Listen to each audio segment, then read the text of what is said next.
수면장애로 내원하시는 환자분들이 잠을 자요. 기절하듯 잠을 잤어요 라고 말씀하시는데요. 잠을 잘 오게 한다는 것은 착각입니다.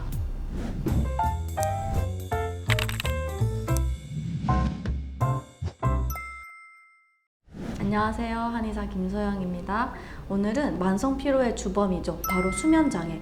꿀잠을 자기 위해 당장 해야 하는 세 가지와 당장 하지 말아야 하는 세 가지에 대해서 말씀드리려고 합니다. 일단 우리가 수면장애라고 하는 건요, 잠을 못 드는 거랑요, 잠을 유지하기가 힘든 것 모두를 포함하는 개념이라고 보는데요. 우리가 하루 이틀 못 잔다고 해서 몸에 큰 이상이 생기진 않는데요.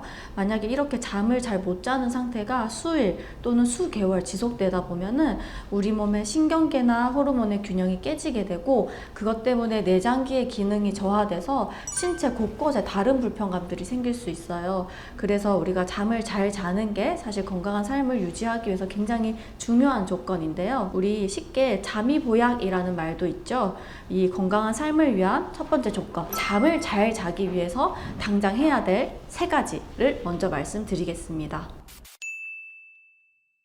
첫 번째, 오전 30분 정도는 햇빛 샤워를 하세요. 햇빛 샤워라고 하는 것은 우리가 샤워하듯이 햇빛을 충분히 쐬어주라는 말인데요. 일광 주기에 맞게 생활하는 것, 즉 해가 뜰 때 일어나고 해가 질 때는 휴식을 취하고 잠자리에 드는 것이 사실 숙면을 취하는데 첫 번째 길이라고 봅니다. 아침에 일어나 햇빛을 쬐면 이 멜라토닌의 분비가 멈추고요. 그로부터 약 15시간 뒤에 다시 분비가 되기 때문에 우리가 적절한 수면 시간 그리고 수면 패턴을 잡는 데 도움이 됩니다. 두 번째, 산조인차를 끓여 드세요. 산조인차는 갈매나무과 멧돼추의 씨로 만든 약재를 말합니다. 산조인에 풍부한 스피노신이라는 성분은요, 중추신경계를 안정시키고 심신을 안정시키는 효과가 있어서 숙면을 취하는 데 도움이 됩니다. 우리가 한방에서는 이 산조인을 천연신경안정제라고 표현을 하는데요.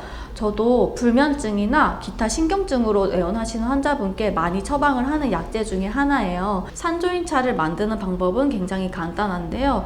우리가 일반적으로 산조인차를 끓여 드실 때는 볶은 산조인을 추천드립니다. 사실 동의보감에 보면 생산조인과 볶은 산조인은 효과가 다르다라고 나타나 있어요. 그래서 생산조인은 잠을 오히려 깨게 하고 볶은 산조인은 잠을 들게 한다라고 되어 있는데, 사실 임상적으로 봤을 때 생산조인과 볶은 산조인의 효능이 크게 다르진 않았지만 그래도 일단은 볶은 산조인을 더 추천드리고요. 이 볶은 산조인을 물 1리터에 10g 정도 넣어서 30분에서 2시간 정도 약한 불에 끓여서 충분히 우려주시면 됩니다. 산조인은 사실 맛이 달고요, 성질이 평해서 크게 부작용이 없는 약재라고 하는데요. 그래도 과량 섭취할 경우는 설사를 유발할 수 있고요. 특히 자궁 수축의 위험이 있기 때문에 임산부는 사실 안 드시는 게 좋습니다. 세 번째, 반신욕 하세요.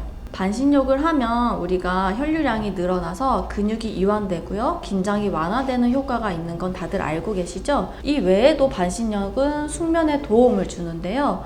우리가 반신욕을 해서 일부러 체온을 올리고 땀을 내게 되면은 신부 체온은 1도 정도 떨어지는 효과가 있습니다.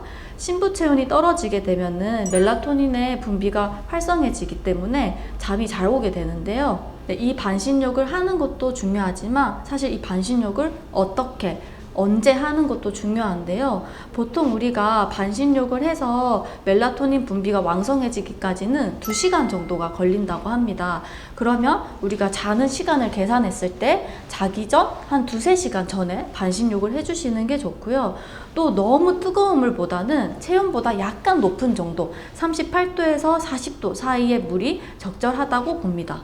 그리고 이 반신욕을 너무 오래 하는 것도 사실 좋진 않아요. 그래서 30분 내외로 하시는 것을 추천드립니다. 다음은 꿀잠을 자기 위해 이 세 가지는 하지 마세요 입니다.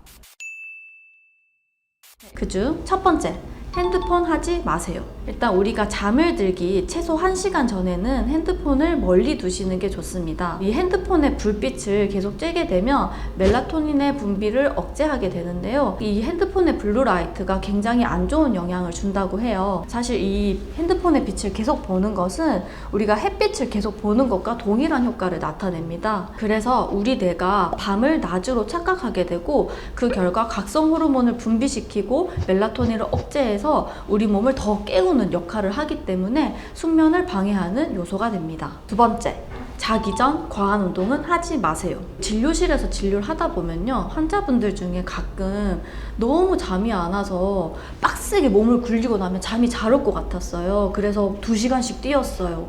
뭐 헬스를 2시간씩 하고 왔어요. 이렇게 말씀하시는 분들이 있는데요. 이거 절대 안 됩니다.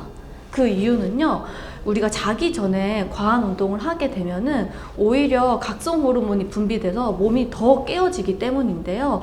그래서 보통 자기 전 최소 2시간까지는 운동을 안 하시는 게 좋습니다. 그렇다면 모든 운동을 하지 말아야 할까요? 그것도 사실 아닙니다. 적당한 신체 활동은 잠을 잘 오게 하는데 분명히 도움이 돼요. 그래서 자기 전에는 몸을 이완시킬 수 있는 스트레칭이나 가벼운 요가 동작 정도를 하시는 것이 좋습니다. 세 번째, 카페인과 술을 끊으세요. 우리가 카페인이 잠을 방해한다는 거 누구나 알고 있는 사실인데요. 이 술도 끊으셔야 합니다. 간혹 환자분들 중에 술이 있어야만 잠을 잘 수 있어요. 술을 잔뜩 먹어야 취해서 잠을 자요. 이런 분들이 있으신데요. 사실 술이 잠을 잘 자게 한다는 것은 우리의 착각입니다. 네, 수면의 단계를 보시면요, 얕은 수면, 가벼운 수면, 깊은 수면, 매우 깊은 수면, 이 4가지로 나뉘고요. 우리가 하룻밤 사이에 이 4가지 사이클을 4-5번 반복을 하게 되는데요. 술을 처음 마시게 되면은 깊은 수면을 취하게 하는 뇌의 부위를 자극하기 때문에 잠이 쉽게 듭니다. 그런데 알코올을 분해하는 과정에서 이 각성 효과가 나타나기 때문에 깊은 수면을 유지하기가 힘들어지십니다. 알코올이 우리 몸에 들어와서 간에서 분해되는 데는 5시간에서 6시간 정도가 걸린다고 하는데요. 이건 상대적으로 짧은 시간에 속해요. 우리 뇌에 전달된 알코올 같은 경우는 분해를 시작하기까지가 술을 드시고 나서 24시간이 걸립니다. 즉 우리가 술을 먹고 나서 하루가 지나야 뇌에 있는 알코올 성분이 분해를 시작하는 건데요. 뇌에 있는 알코올이 완전히 빠져나가는 데까지는 총 42일이 걸린다고 합니다. 그럼 우리가 매일같이 술을 드시게 되면은 뇌에서는 매일같이 알코올을 분해하고 있고요. 잠은 매일 못 들게 되는 이 사이클이 반복되는 거죠. 그래서 카페인과 더불어서 술도 무조건 끊으셔야 합니다.